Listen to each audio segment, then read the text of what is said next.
भोपाल में आसाराम के समर्थक गुंडई पर उतरे, पत्रकारों के साथ हाथापाई। यौन शोषण से जुड़े सवाल के बाद आसाराम के भक्तों ने मीडिया के साथ धक्का-मुक्की की। आसाराम पर एक नाबालिग लड़की ने यौन शोषण का आरोप लगाया है। इस मामले में आसाराम को 30 अगस्त तक जोधपुर पुलिस के सामने पेश होना है। आसाराम ने अपने ऊपर लगे आरोपों से इनकार किया है और इसे साजिश करार दिया है। आसाराम के मुताबिक झूठे आरोपों की वजह से उन्हें तो कोई फर्क नहीं पड़ता, लेकिन उनके भक्त इससे दुखी हैं। परिवार को नहीं, मेरे भक्तों को, सारे भक्तों को प्रताड़ना है। अब और क्या आपको बताऊं, मैं किसी पार्टी का विरोध नहीं करना चाहता हूं। अगले आसाराम ने पेशी के लिए मांगा 20 सितंबर तक का वक्त। आसाराम ने इसकी वजह अपने व्यस्त कार्यक्रम का होना बताया है। आसाराम ने खुद पर लगे आरोपों पर इशारों में एक सियासी पार्टी पर निशाना साधा है। अगले 4.5 सालों से धर्मांतरण वालों को इनका ही सपोर्ट है, ऐसा लोग बताते हैं, लेकिन मैं तो चाहूंगा भगवान सबका मंगल। इंडियन मुजाहिदीन के आतंकवादी यासीन भटकल को नेपाल से गिरफ्तार किया गया है। ये गिरफ्तारी एनआईए की टीम ने की है। यासीन गलत नाम बताकर बचने की फिराक में था, लेकिन कर्नाटक पुलिस के अफसरों ने यासीन की शिनाख्त की। खबरों के मुताबिक यासीन भटकल को नेपाल के वीरगंज में एक होटल से कल ही गिरफ्तार किया गया था। यासीन के साथ असदुल्ला अख्तर नाम के एक शख्स को भी गिरफ्तार किया गया। यासीन को मोतिहारी कोर्ट में पेश किया जाएगा। यासीन से मिली जानकारी के बाद दिल्ली से जेनियल और वकास को भी हिरासत में लिया गया है। केंद्रीय गृह मंत्री सुशील कुमार शिंदे के मुताबिक बिहार पुलिस की हिरासत में है यासीन भटकल। यासीन को जल्द ही दिल्ली लाया जाएगा। भटकल हमारे इंटेलिजेंस एजेंसीज के सोर्सेज से पकड़ा गया है और अभी बिहार पुलिस के अंडर है, इंट्रोगेशन चला है।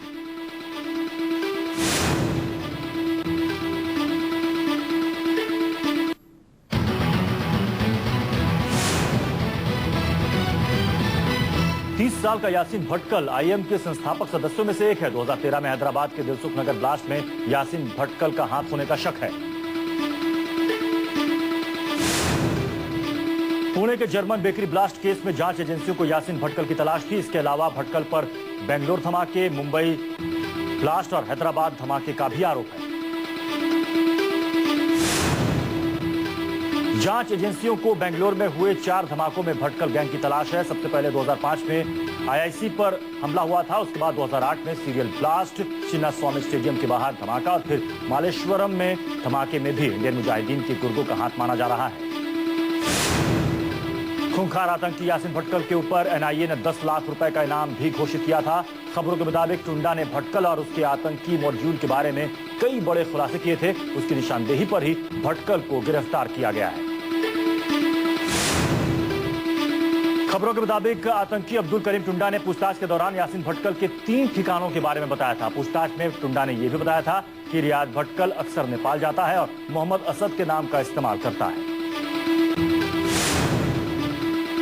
अब्दुल करीम टुंडा की गिरफ्तारी के बाद भटकल की गिरफ्तारी को आतंकवाद के खिलाफ भारत की मुहिम के हिसाब से बड़ी कामयाबी माना जा रहा है। सूत्रों के मुताबिक एफबीआई ने भी भटकल के बारे में इनपुट दी थी। यासीन रियाज से मिलने नेपाल जा रहा था।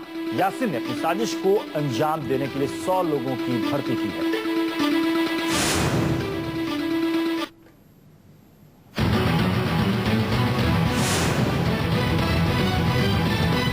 भूमि अधिग्रहण बिल लोकसभा में पेश। ग्रामीण विकास मंत्री जयराम रमेश ने पेश किया बिल। इसके साथ आज ही आरटीआई संशोधन बिल पर भी होगी चर्चा।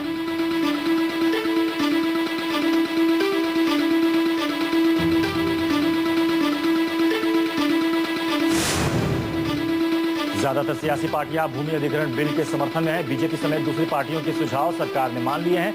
यूपीए सरकार को उम्मीद बिल पास होने में नहीं होगी कोई दिक्कत। गिरते रुपए और अर्थव्यवस्था की खस्ता हालत को लेकर लोकसभा में शोर शराबा। अलग अलग पार्टियों के सांसदों ने पीएम से बयान देने की मांग की। कुछ वक्त के लिए लोकसभा की कार्यवाही स्थगित करनी पड़ी।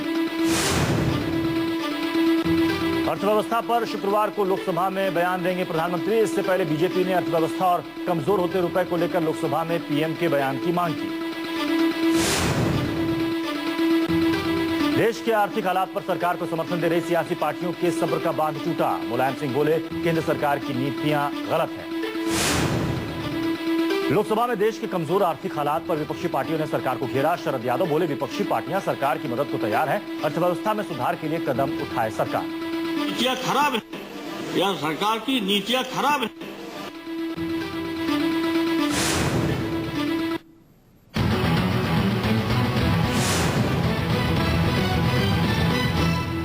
मुंबई में 1993 में हुए विस्फोटों के मामले में एक फरार मुलजिम को केरल के कन्नूर में गिरफ्तार कर लिया गया है। पुलिस के मुताबिक मुंबई धमाके के 24वें आरोपी मनोज लाल भंवरलाल को कन्नूर जिले के अकुन्नू में उसके घर से पकड़ा गया।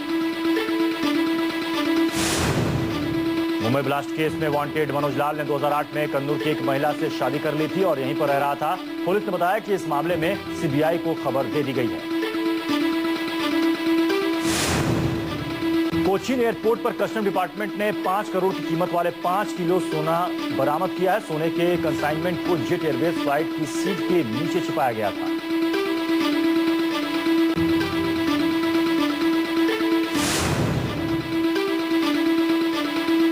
कटक के मशहूर स्कूल के प्रिंसिपल को टीचर की हत्या के जुर्म में गिरफ्तार किया गया। पुलिस के मुताबिक अवैध संबंधों की वजह से हुआ कत्ल। 5 आरोपी गिरफ्तार।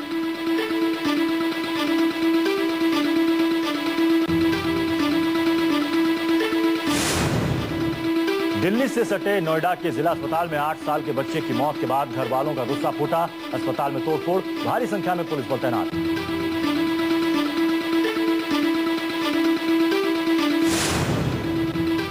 मुंबई में शुरू हुई गोविंदाओं की मस्ती। जगह जगह फूटनी शुरू हो गई हैं दही हांडियां।